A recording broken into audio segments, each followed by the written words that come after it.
Welcome back to you all our followers. Welcome back to the Michaels. We know you missed us. Sweetheart, you do miss them. Of course, we missed you and we're all happy to see you again. Today, we'll bring to you an exciting topic, something you will love to hear. Mm. Will sexual abstinence in courtship or dating lead to inability to satisfy one's partner in marriage? Sweetheart, what do you have to say about this? All I have to say is that as Christians, you have to look at it from the scriptural perspective, from the perspective of scripture and what God says concerning sexual abstinence or concerning sex outside and within marriage. Now, there is a lot of disinformation that you need to have sex during courtship or dating so that you can be able to satisfy your partner in marriage. But I want to tell you that's a lie from the pit of hell. Okay.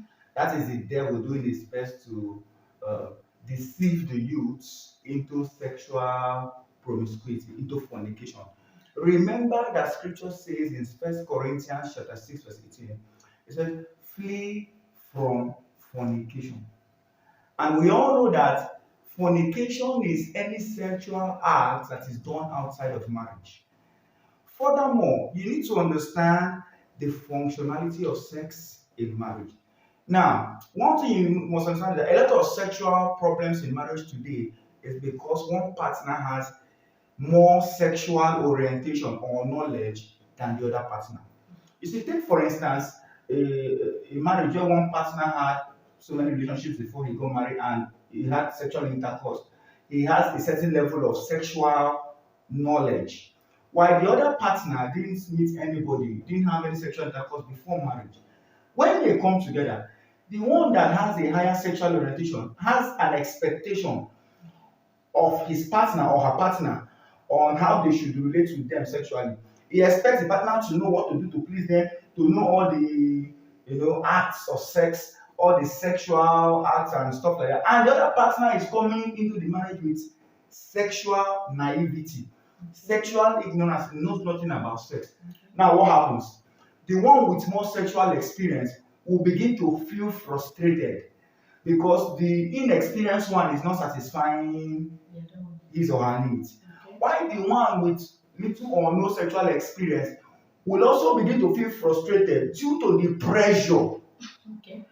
You understand? The pressure from not being able to satisfy, the pressure that they feel in the sense that they are not satisfying their partner, and the pressure that their partner places on them to satisfy them sexually. So you see that even sex outside of marriage is also part of the reason why there is inability to satisfy one's partner in marriage. Okay. Now, take for instance, if this one had no sexual experience, and the other partner also comes in with no sexual experience, what will both of them do? They begin to discover, begin to learn from one another. What does this one like? What does this one not like? No excessive expectation, no pressure. It's just a discovery process, Okay. and it adds excitement to the marriage. So you cannot say, my partner did not satisfy me. No, no, no, no. They are growing together sexually. That was the intention of God where sex is concerned. That the man and the woman, the husband and the wife, grow together sexually in sexual experience. So it is not a lack of sex outside of marriage that makes you unable to satisfy your partner in marriage. It is actually the sex outside of marriage that makes you unable, or you or your partner unable to satisfy the other due to the fact that you're more experienced and your partner is actually more limited. So there is no balance. Okay, now I want to know something. Let's assume that these two people are experienced Okay. from different relationship Mm. and now they are coming together as one. What is Okay. the secret to sexual satisfaction? Okay, let's say in a situation like you said, where let's say there are some marriages that have that issue. One is actually more experienced, the other is not experienced, and there is frustration on the part of both of them. This one is not being satisfied. This one is feeling undue pressure. Okay. So this one sees this one as a inexperienced, as unable to fulfill their duties. Why this one sees the other one as a dog that cannot be satisfied? Okay. You understand? Yeah, you know the tire, as a dog that cannot be satisfied. Well, I just want to give two secrets for there to be balance in that relationship. Okay. Number one secret is the secret of communication. Peradventure, you're in that kind of relationship where your husband is actually more experienced and you're seeing yourself every time you're trying to catch up, or your wife is more experienced and you're trying to catch up. All that they need is for the more experienced partner to begin to communicate to the partner with lesser experience. Okay, this is how to do this. This is what to do. This is what I like. Do it this way. You see, as the other partner begins to know, because you are communicating to them, not pressuring them, they due to from that communication, they begin to know what to do. And as they do, they begin to gain experience and mastery and come to your level. Okay. So communication is what? Very key. Tell your partner what you like in sex. You are married, there is no shame in telling your partner what you want them to do for you in sex. Okay. And as you do that, they now know how to please you and how to satisfy you. Likewise, ask your partner what they like so you know how to satisfy them. Number 2 key I want to give you is practice. Okay. You cannot be having sex once in a month when one is more experienced, the other one is less experienced, and expect there to be a balance and expect that one to be able to satisfy you. Okay. You have to consistently practice. So when you communicate to your partner, this is what I like. It is now left for that partner to consistently do those things.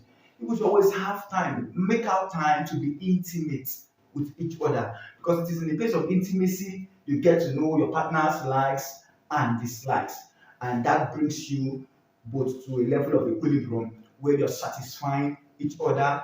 There is love, there is excitement, and there is joy in your marriage. God bless you. So you can see to my viewers that it's possible that you can satisfy your partner Yes. in marriage.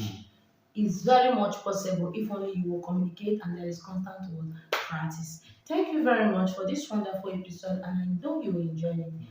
See you next. But before you press that button, Ah. remember to follow us on Facebook, like our Facebook page, follow our Facebook page at The Michaels, at The Michaels, Chemicheals,